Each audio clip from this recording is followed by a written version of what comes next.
Why I come to the DSI Summit is, for me, a rhetorical question. It's about the people.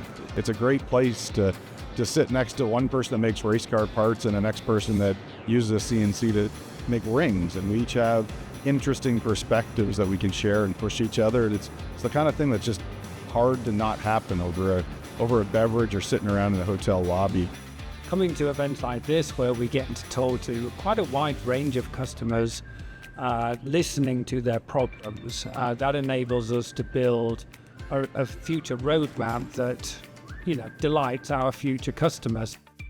One of the most interesting things from today was seeing Phil's add-ins. The stock creation add-in that he showed is going to be really useful. I know I can use that for multiple parts. The kinematic plotter, that'll be really cool to use. I do a lot of simultaneous 5-axis and troubleshooting fast movements. That will help a ton with that. There's a lot of friendly faces here, a lot of people that I've recognized in the past, a lot of new faces, new customers to engage with, always coming to us with unique problems of what are some of the most pervasive things for us to start giving attention to next.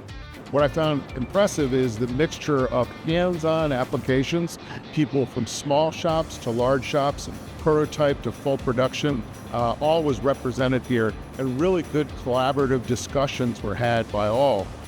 I get to meet the fine fellows of DSI, one of our most professional resellers, and really sharing information with them, their successes, their problems that they want to overcome, what they want to see in future solutions. It's great to hear from DSI because they meet with a very wide range of customers, but also we have a fun time. We eat very well. We have a few drinks of the night that allows everybody to feel much more comfortable, much more open, and again, helps the conversations flow. Fun times help that to happen.